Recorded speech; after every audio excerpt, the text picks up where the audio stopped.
Welcome to Jazz Time. JazzTime.com is an online store that buys, sells, trades authentic luxury watches. We make these videos so our customers can easily choose the best watch for themselves in the comfort of their own home. If you like this video, click on the subscribe button below. If you like this watch, click on the link in the description below to buy it at the lowest price anywhere online. Today, I'm going to be reviewing the new model 2023 Rolex GMT-2 yellow gold with a Jubilee bracelet and a gray Cerachrome ceramic bezel. I'm going to reference 126718 GRNR. I'm going to talk to you about the bezel, the dial, the case, the bracelet, the movement, try it on, give you my thoughts, and also give you a little bit of overview about this watch. So let's start with the overview. The Rolex GMT-Master II has been out for a very long time, something like 50, 60 years. It's an iconic, stable part of Rolex's collection, right up there with the Rolex Submariner. I would probably call the Submariner, GMT, and Daytona the three top sports line collection that Rolex makes. And the GMT-Master II has its place in aeronautics. Now, Submariner has its place in the water, the Daytona has its place in racing, and the GMT has its place in the air. So Rolex has really covered pretty much land, sea, air, everything. And this one, why is it considered part of a collection that has something to do with air? Because it can tell a second time zone. We'll get into that when I talk to you about the dial. But the purpose of this watch is to be able to tell two different time zones. So if, for example, if you're flying in from America to Asia and you're in Asia, you want to know the time in America, or vice versa, you can do so. It's pretty handy to have a watch that tells the time zone in another area. Okay, so that's the purpose of it, and it's very easy to read. Okay, now the GMT, for quite some time, the modern GMTs have been out for approximately 15, 20 years. I think around early or mid 2000s, they came out with these nicer, thicker case with the thicker bracelets. Let's call these ones the modern GMTs. Now, they made the yellow gold before in oyster bracelet, but the difference is they didn't make it with this gray bezel. So they added this black and gray. If you can notice on the bottom, it's gray, the top is black. Before it was all black. Now you might wonder, well, that's not a big deal. Well, it kind of is. It gives the watch a bit less monotonous look to it. And also, this is the first time they've ever added the Jubilee bracelet, which is a much more supple and form-fitting bracelet than the oyster bracelet is, and it doesn't scratch as easy, or if it does, you can't see it as easily because the links are much smaller, and it gives a much more classic look. Now, the GMT, many years ago in vintage, like 20, 30 years ago, they had made it on this Jubilee, but they stopped production of it in favor of the oyster for 15, 20 years. It's been a long time.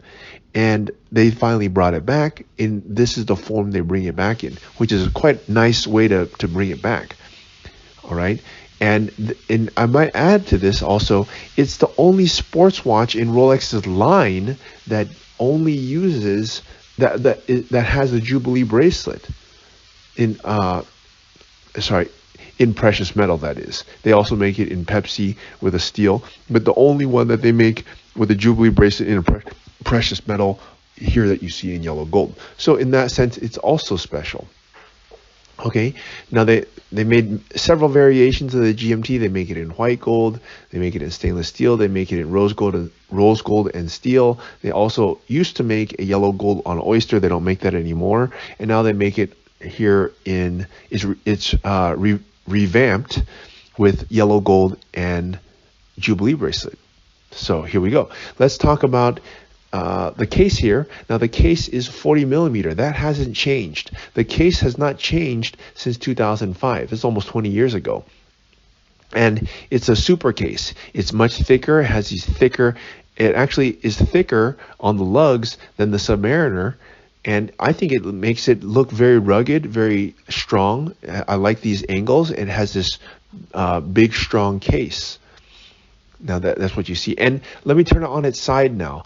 Now that when I turn it on the side, the profile is approximately 12 millimeters. That's a good size. It's not too thick. It's not too thin. And you know, you don't want the watch too thick because it's cumbersome. You don't want it too thin because it doesn't have any heft to it.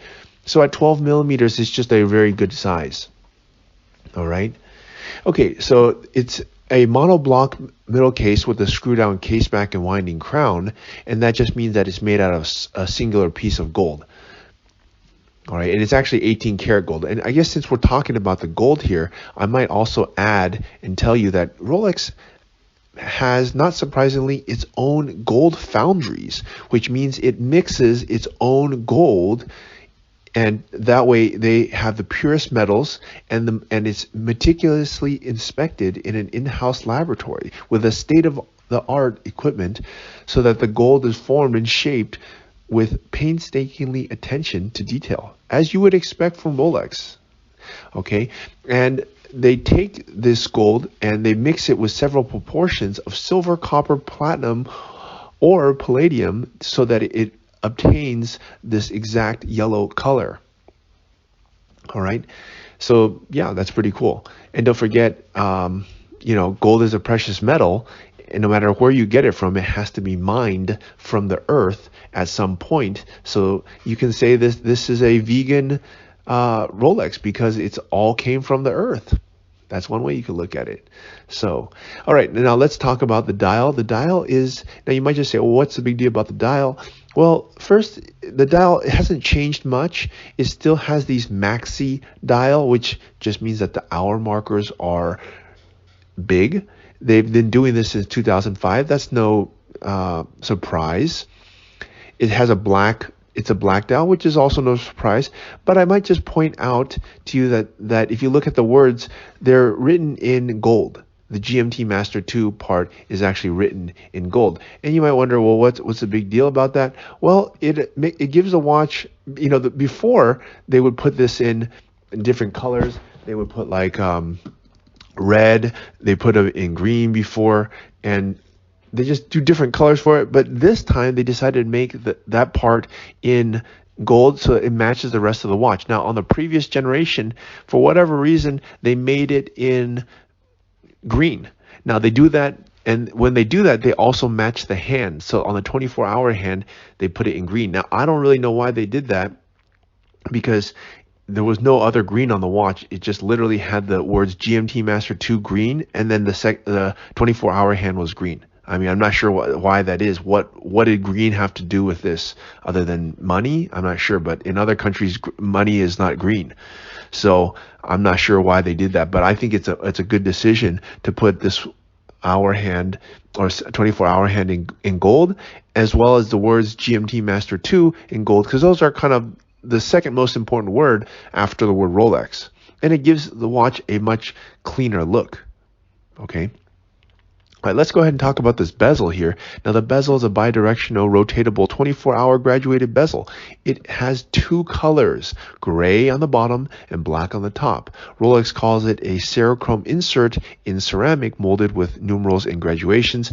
Basically, all that means is it is a ceramic bezel. The bottom is gray, the top is black, it doesn't scratch. These little hour markers, they are in gold also, or they have some kind of gold dust in them or something like that gives them this gold color, and it looks really awesome. And these numbers here, 2, 4, 6, 8, those represent the hours, because the 24-hour hand takes 24 hours to go around. So if the 24-hour hand is pointing, for example, at 4, that means it's 4 a.m. If it's pointing at 16, it means it's 4 p.m. somewhere, wherever that place you decide to be is. Make sense? Okay. Now let's move on to the bracelet here. The bracelet, as I told you earlier, it is a Jubilee bracelet. They do not make this Jubilee bracelet on any other precious metal sports watch other than this one. So that is one pretty cool thing. If you want to have a Jubilee bracelet and you want it in precious metal, then this is the only option you have. Now, what's beneficial about a Jubilee bracelet, I kind of told you earlier, and it is that the Jubilee bracelet is much more supple and is much more form-fitting than the Oyster bracelet. Why? Because the Oyster bracelet uses very thick links, and those don't form to fit your wrist as well. It's a practical application, and the Jubilee forms to your wrist much better. It's much more comfortable than the Oyster bracelet, and it doesn't scratch as easily. Okay, it has high polish down the center, brush polish on the edges, and it also has, very interestingly, a folding Oyster safety clasp with easy link 5mm comfort extension. Now let me show you what that means. The clasp, you can open it with a safety lock. You have to open one and then unclick the second, like this. And then it has another section here where you can easily pull out 5mm, and that has not changed since 2005. They've invented this very smart system 20 years ago. They've been going with it, so this is no change. And all Jubilee bracelets 36mm and larger have this system, so it's not really changed, but it's still a nice system. Okay. All right, now let's go ahead and talk about the movement here. The movement is a 3285 movement. It has been upgraded. I think it was upgraded, I want to say around 7 years ago. All the Pepsis have this movement now, 3285. It's not any different from the movement that's in the steel version. Why should it be? Because it does exactly the same thing, which is a GMT and time. And you can't see it anyway, so not too much to talk about other than to say it's perpetual, it's mechanical, it's self-winding, and it has a power reserve of 70 hours. It is better than the one that it replaced, which was, I believe, a 3186, if I'm not mistaken. And that movement was in the older version, the 1.1 version. So anyways, okay, so time for me to try this watch on and give you my thoughts. Now, I am 6 foot tall, 200 pounds. And as you can see, the watch looks very good on my wrist. It's not too big, not too small. 40mm is a perfect gentleman's size for a sports watch. And I don't believe that they should make it bigger. I don't believe they should make it smaller. It fits, perfectly on me, and it would likely fit perfectly on you. And who could wear this watch? Well, any man, I believe. I don't think it's a woman's watch. It's a little bit big for a woman. Unless you're a woman who likes big watches, then in that situation, I guess you could wear it. But who would wear this? A person who likes to have a sports watch, wants the latest and greatest, and likes that this watch has something to do with aeronautics. It's a traveler's watch, someone who's going to be telling the time zone in another area, and who wants to have a sports watch that is unmistakably a GMT as opposed to a Submariner. There's a lot of Submariners out there. Not that that's a bad watch. Actually, it's an excellent watch. But Submariners only come on Oyster, and they always will only come on Oyster. Because it's a diving watch. They're not going to make it on a Jubilee bracelet. So the only way that, and the GMT and the Submariner look very similar. You have to look very closely to actually tell which one's which. But if you change the bracelet to a Jubilee, then it's unmistakable a GMT. So I think it's quite an awesome watch. And if you'd like to buy it, click on the link in the description below to buy it at the lowest price anywhere online at jazztime.com. If you want to find out more about the watch you just saw in the video, you can just click below on Show More to see the full description. Then you can check the link next to Model as seen in video, click on it, and you will get to the proper page where you can see all the details. If you're watching on a mobile phone, you have to click on the arrow down on the right hand side below the video to see the full description. If you like this video, please give us a thumbs up. If you would like to share this video with your friends, you can use the share button below and share it on any platform you like. If you have questions, constructive feedback, want to tell us about some mistakes or misspeaks, just write a comment below. If you want to see more videos like this, you should subscribe to our channel and visit our channel page where you can find all the videos. And if you're interested in a specific watch brand, you can check out our playlists. If you want to check the price for a watch or want to buy one, remember at jazztime.com you always get a steep discount, so you should check the prices with us. If you want to know the price for a specific watch, just go to Google, type in jazz time, plus the brand, model, and the details you're interested in, and Google will find the right page for you. Thank you for watching.